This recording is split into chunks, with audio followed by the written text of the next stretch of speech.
Hello, my name's Anthony Beery. I'm from Cumberland, Virginia, farming here in Central Virginia, and I believe in soil health because it's the foundation of who we are and what we do. It sustains us with the food we eat and the environment that we live in. It is my pleasure to welcome you to another episode of For the Soil, a Conversation. I'm your host, Jeff Ishii.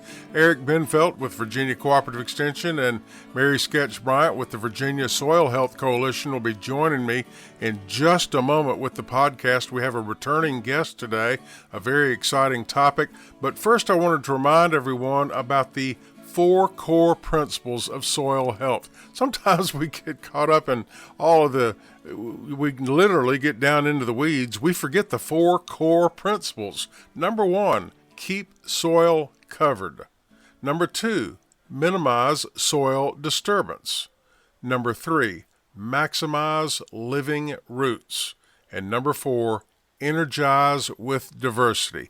That, my friends, those are the four core principles of soil health. Now, Eric Benfelt with Virginia Cooperative Extension, would you please reintroduce our returning guest, Doug Fifer with the Virginia No-Till Alliance? Yes, Jeff, we're pleased to have Doug with us, a Fifer family farm. And as you mentioned, Doug has been a real champion of no-till farming as well as soil health. So we're very pleased to have him with us and turn it over to Mary. Yeah, just a question. We talked some in the last episode about Virginia No-Till Alliance, and I know you're involved through Virginia No-Till Alliance and the Integrated Conservation Agronomy Program in this concept Yes. of farmer to farmer mentoring. And just outside of both of those, you do it in your free time, and it's something that I feel like is very much part of how you are. What do you see as we're working, to translate a lot of innovation to other farms? It's risk taking, which can be challenging. And like you said, you often don't see the results for a few years. Like, how are you translating that information? What is piquing other producers' interest or buy-in? We find that, we've talked about that a little as a board, just in casual meetings at a dinner or something. And it is harder. There's a couple things into play. We're creatures of habit. So, well, granddad did it this way, dad did it this way. And, we tend to kind of, get into that. And that's a comfort zone. There's nothing wrong with that. I'm just saying we're all, I came from that too. It was a little challenging. And I've talked to other farmers that, into these practices that, they said, we had to work with it a little bit. And as some of them, as they seen how things changed, they came on board a little more so, the older generation. But that's one factor, too, with, we're having higher inputs today in cropping, and it's kind of our margin keeps getting tighter. So people's a little afraid, and that's understandable. It's hard to make that change. And then if it doesn't quite work as well, because the first few years can be, you don't see the results for a few years. You got to build that system. And I've learned some things to do. We have that I think we can help overcome those initial years, but you got to understand that it's going to be that little bit of a challenge till you can get that system there. But when you get the system there, what I've found, and I don't like to say it as bragging, I always say that it's the end results. You want to give them that carrot down the road. Here's what can happen when you get these in play. And, you're going to get through that drought time, just like I talked in the first podcast there, a little better.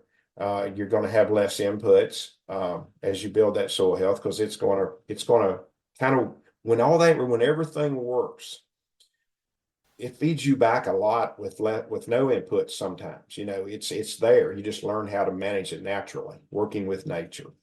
So that's been the biggest challenge. But, you don't try to push people. We come to them where they are. We give them the information, and then they have to do what they feel in their comfort zone.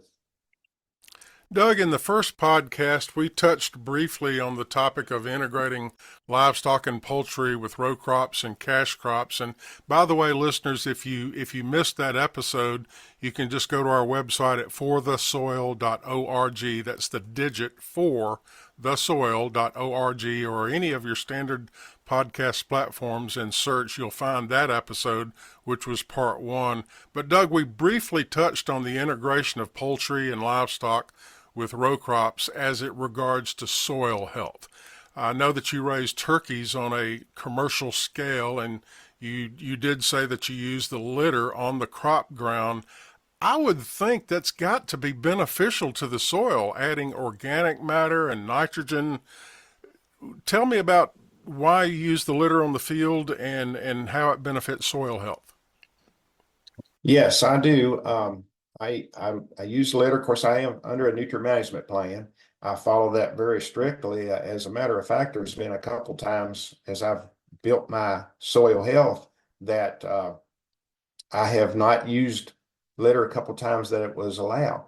But each of my fields, I kind of have a 3-year rotation, and my fields only get 2 tons of litter every 3 years. One field gets it every 3 years. The other 2 years, I'm supplementing with a little bit of commercial fertilizer, but very little. It's just small amounts. And I try to, especially before soybeans, if I can get some dairy slurry, but it's hard to find. And you almost have to find it from a dairy close by. And that's kind of how I work the cattle integration in, to my property, using the manure, maybe not the cattle's per se, but there is some advantages to cattle being there, but also I'm still getting natural biology through that manure. But you almost have to find it close by because the logistics of traveling, it can get very expensive when you start getting more than a few miles. And Just I out of can curiosity, allocate what it. kind of bedding do you use in the turkey house? It's just pine shavings, Okay, wood some people shavings. use peanut hulls, some people use pine shavings, Yes, but that's got to yes, benefit soil health, don't you think? definitely. Yeah, well, you got natural biology then in that manure, and then you have organic matter uh, as well in that. The wood chips, and so that always helps. And organic matter is the biggest key. We want to build organic matter on our soil. That's the first thing we want to do, and so we try to do everything we can to achieve that. Doug, following up on Mary's question, you had talked about some of the risk, and I know in different research they talk about the one risk being sort of social peers and adopting a new practice. As you started your journey and maybe introducing a cover crop or maybe even a multi-species cover crop, what were your thoughts in, working with your neighbors and what your neighbors might think and moving through those risks? Well, I find sometime if you really want to pull out and you have to believe in your system first of all, I guess, or believe in this is going to work. And it just made too much sense to me. And it is hard, I've had several comments, my granddad wouldn't like this. He would think this was a disaster or whatever, and you have that, and it's understandable, but I don't let it bother myself too much. I know it does affect, I've seen it how it has affected some folks in trying to try that. Um, and each person's got to do what they feel in their comfort zone, but it is peer pressure, and it doesn't always look so pretty, but when you understand how it works, to me, it's beautiful. When I know what I'm getting from that multi-species, or it just looks different than what people were used to. My dad and my granddad was used to seeing anybody plowing. You plowed and you cultivated it, and you had the most fine seed bed you could ever want. You could have planted a golf course on it. It was just that great. And yeah, it was fine, but when you understand what you're doing to the biology in the soil, the organic matter, the mycorrhiza fungi, I mean, you're just destroying everything that can work for you naturally. And once you understand that, then you'll get some sense of, okay, here's why I don't want to do this anymore. Here's why I want to go to this practice. Doug, so that risk reward balance. We know numbers matter, and especially farming is largely there's a lot of numbers involved. We had Bob Waring on a couple years ago, and he talks a lot about that return on investment piece. Is that something you're noticing changes on? You talked about lower inputs, even lower poultry, having to put less poultry litter on, which you have already. So I guess return on investment wise, that's not a point. But just wondering if that's something you're noticing. That's a big thing. And I was there too. And I think we get caught up in the fact of more yield equals more money, more net return. And it's not always that way.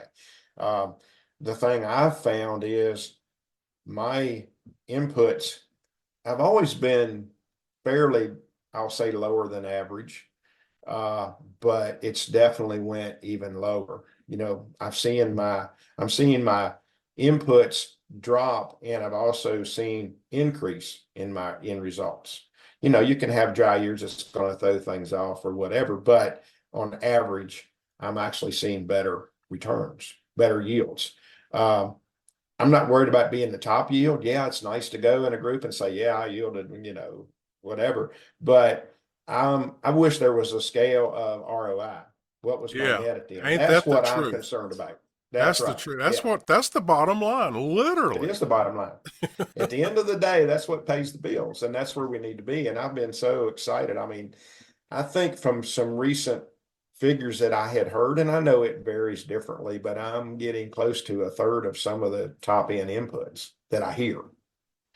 So I'm very excited about that. And I'm hoping to get that even better. You know, it's time. I tell people I wish I'd have learned this at 25, and I wish I had hundreds of more years to do it.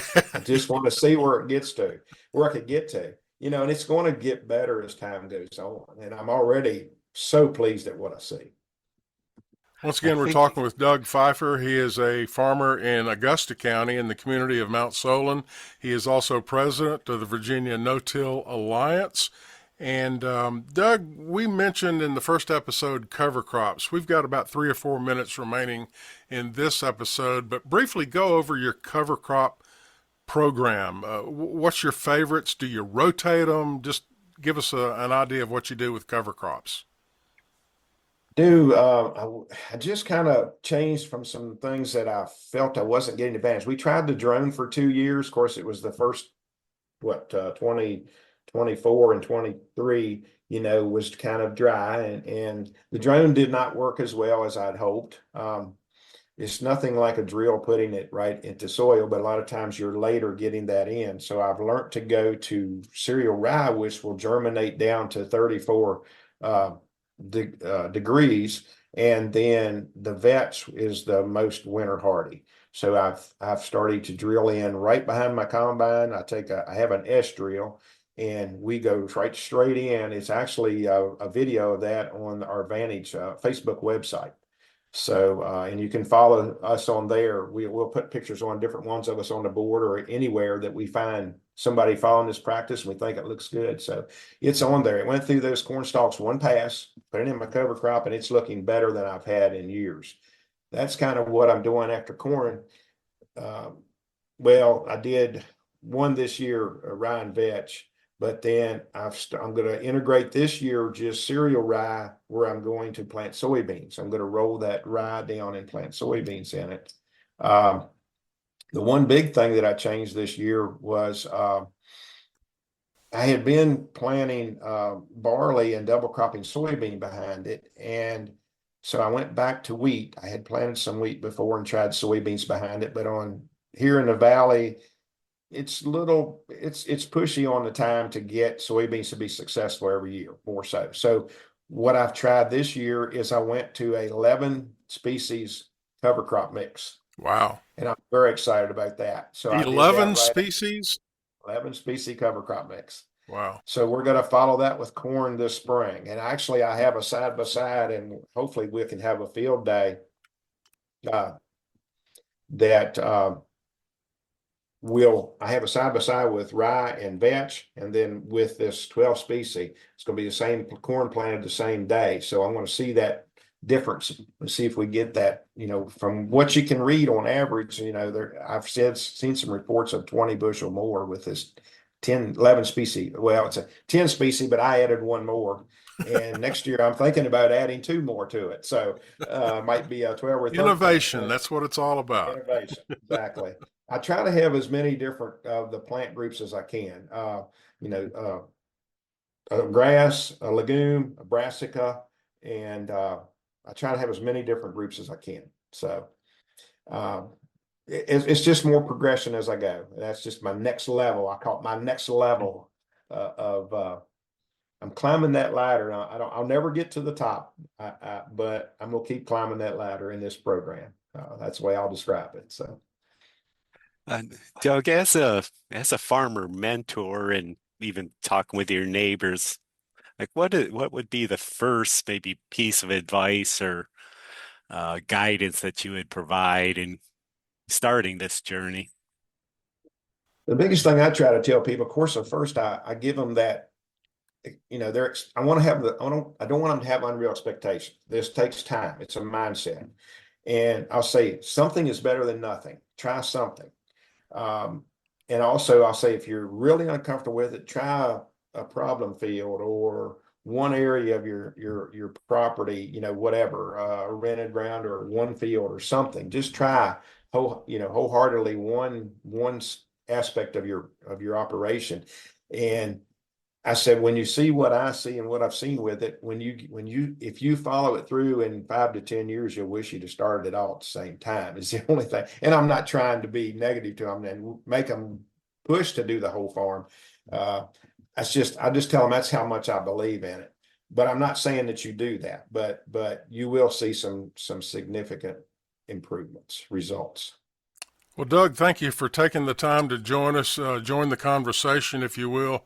We appreciate everything that you do, and I know that our listeners would join me in saying thank you for everything you do in agriculture. You're the president of an organization called the Virginia No-Till Alliance. If our listeners would like to get more information, there is a website, virginianotill.com, and I believe you mentioned there's also a Facebook page there for Virginia No-Till Alliance. So thank you again for everything that you do, and thanks for joining us. You're welcome, and I'm glad to be here, and I enjoy talking about it, and hope that we can inspire someone else to bring something to their operation. Very well. Eric and Mary, we'll catch you in the next one. Yes, thank you, Doug and Jeff and Mary. Thank you all. For the Soil, a conversation is made possible with funding support from the National Fish and Wildlife Foundation and the Agua Fund. Other partners include the USDA's Natural Resources Conservation Service, Virginia Cooperative Extension, Virginia State University, Virginia Department of Conservation and Recreation, and partners of the Virginia Soil Health Coalition. Views expressed on this podcast are those of each individual guest.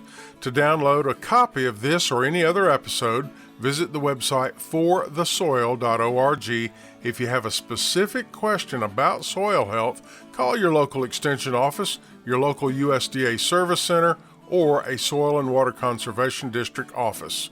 Music used during today's program was provided courtesy of The Flip Charts, all rights reserved.